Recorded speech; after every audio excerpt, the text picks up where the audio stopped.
Bandidos, what up? Hey, I got another Division 2 build for you, and this one's a banger and completely out in left field. It's built around the USC 45, which is one of the fastest rifles in the game. It's insane. So this does really well in close quarter combat. I mean, like, it shreds. But what's unique about it is it can do the same at very long distances too. It's quite a unique build. Solo, heroic, team, legendary. It works for both. Let's get into the details. Wait, did we just become best friends? So nice to meet you. I think you're cool. Piece of shit wristwatch. Okay, this is built around the USC 45 ACP, a very unique rifle at 420 RPMs. It doesn't have a full set of mods. You only got 3 plus your skin. It's got a decent size mag. I got crit damage and damage to targets out of cover, and then I'm running flatline on this, and we'll go through why. So I have crit chance here. This is a really good one. This 3.4x scope is allowing me to zoom in as an option. Highly recommend this. Actually, this is like one of the best scopes, not just because it gives you crit chance, but because of the reticule. It allows for really good precision. I'm on controller on Xbox. Then I'm running stability here. Yep, another 30% stability. If you feel like you got enough, go ahead and put crit chance there. And then I'm running the extra 20 rounds. And notice my reload speed in the end is at 1.88, and that's before we're at the unstoppable level with our modifiers. So that's going to go down by another, I think, 25 or 30%. And the USC 45 is not a rifle you see people running too often. But once you find a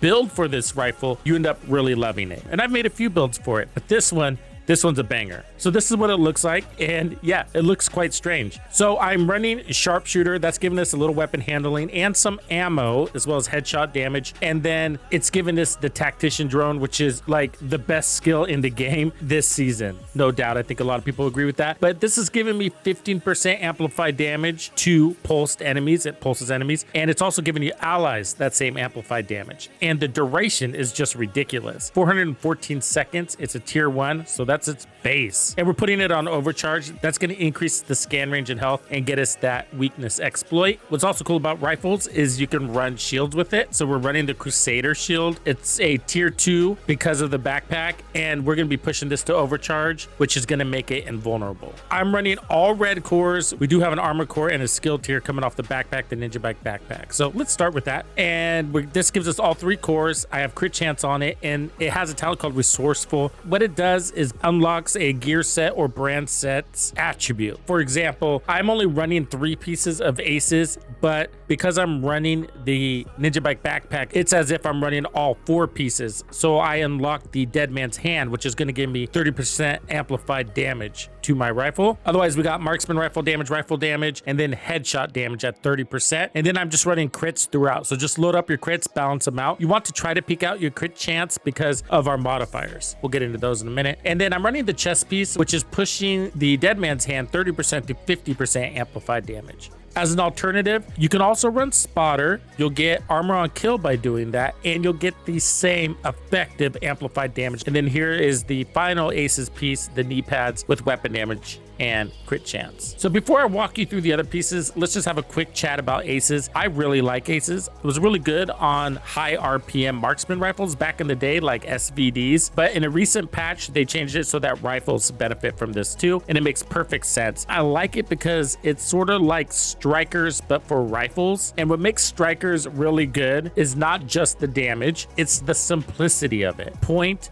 shoot, and the stats all perfectly aligned for just about any build. So strikers gives you RPM and weapon handling. Now for rifles, this perfectly lines up. It gives you rifle damage, headshot damage, and then amplified damage. Now, on the other hand, if you went with something like, I don't know, ongoing directive, it's gonna give you reload speed and status effects, which aren't things I'm actually looking for. But with aces, instead of getting status effects, I get 30% headshot damage. On the surface, maybe that doesn't sound like a lot to you, but look at it this way. That's like 3 10% headshot damage mods on your build. And this synergizes really nicely with rifles, because if you just get 1 or 2 headshots out, your time to kill dramatically increases. Why? Because rifles have a very high inherent headshot damage base, something that assault rifles and LMGs don't have. So yeah, super simple. Point, shoot, you'll get your amplified damage, and you'll be shredding enemies.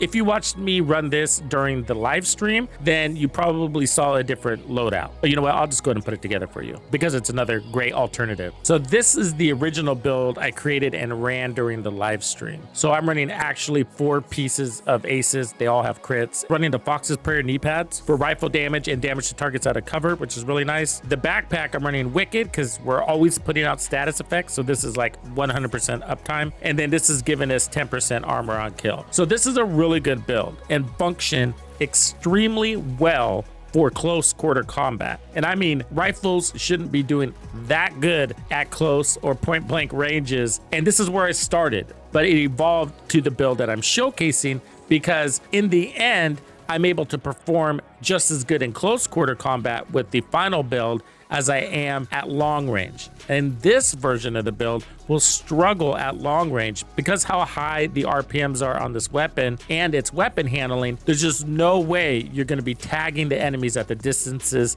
that I'm tagging them in with the final build. And I really enjoyed it. But in the end, once I added weapon handling to the build, it just took it to the next level. However, there are some downsides, and I'll talk to you about those too, but let me just walk you through these last couple of pieces. We're running the Ninja Bike, which is turning this zoo set into a 3-piece. So we get 15% mag size, very helpful because we're putting out a lot of shots, 20% rifle damage, and then 30% weapon handling, which is what I'm actually after here. Because these are the Eagle Grasp, we have the other 15% weapon handling perfected stat there, and otherwise I got crits. Here I'm running the other zoo piece. This is the holster. I have it with weapon handling and crit chance. You don't actually have to have that extra weapon handling there, so you could run crit damage there, but I don't mind having the extra weapon handling. I have no complaints about the damage on this build. Just a disclosure here, this 420 RPM, that's your base RPM, but your RPMs are going to go up. And that's why weapon handling is going to become extremely important because your RPM is going to go up by an additional 25%. These are the modifiers. The base modifier is called Rogue Momentum. The idea is to get to Unstoppable, which is tier 5 max, as fast as possible and then hold on to it as long as possible. And that's really easy to do with this setup. When you do, that's going to give you 20% more weapon damage on top of the build, 20% movement speed, 20% reload speed, which is awesome, and 25% rate of fire increase. Everything about the build jumps up in damage. And then you're going to get skill overcharge, which is going to give you 15% more amplified damage because we're running the tactician drone. And this is also going to make our shield invulnerable. That's why you see me standing in front of Chungas and just pounding on them with this rifle while they're not breaking my shield. Now, getting to Unstoppable is really easy. For one, all you have to do is launch your tactician drone. It's going to pulse enemies like frequently, and that'll get you there in like a minute. Otherwise, use your active modifier. When you turn this thing on, it's going to immediately crank up your momentum to tier 5 Unstoppable. So you will be at your overcharge. On top of that, it's going to give you more weapon damage at 30% more rate of fire, unlimited ammo supply for a little bit. Now, when it goes on cooldown, it'll be 150 seconds and you're going to have a reduction in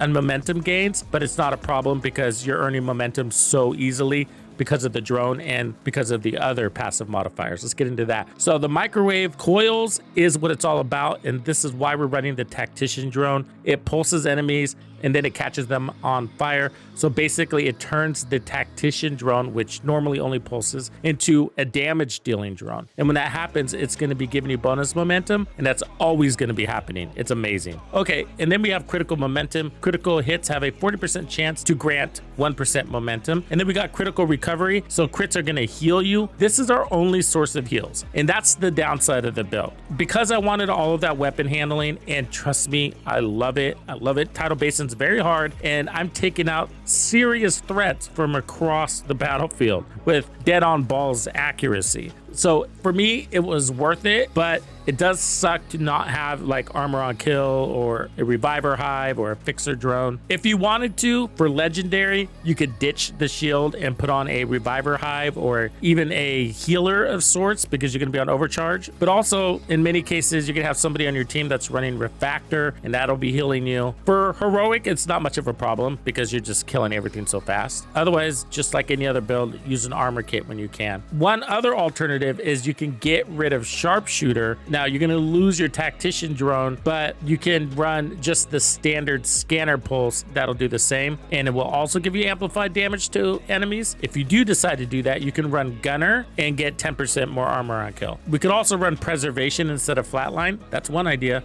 So there's lots of ways around it, but in the end, I didn't want to lose the weapon handling, and the ease of the tactician drone is just really nice, so I stuck with this. For heroic, it shouldn't be much of a problem, but for legendary, you can run out of armor kits. But if you guys have any other great ideas as far as bringing more survivability in the form of like armor on kill or armor regen, drop your comments down below. The catch is I want the weapon handling and we want our armor on kill too. And watch your ammo because you're putting out a lot of shots in legendary. There's a lot of enemies in some of those bigger missions. You could probably run a better backup weapon than I am as well. Like I said, the USC 45 performs extremely well in close quarter combat as well as at range. So it is my SMG. It is my shotgun when they pull up on me. And then it's also my rifle for long range. But for ammo reasons, in case you run out of ammo, you might want something else to back you up. Probably just an assault rifle. All right, let me show you the stats here real quick. So I'm at 57% crit chance because we're critting for heals and we're critting for momentum. We want to keep that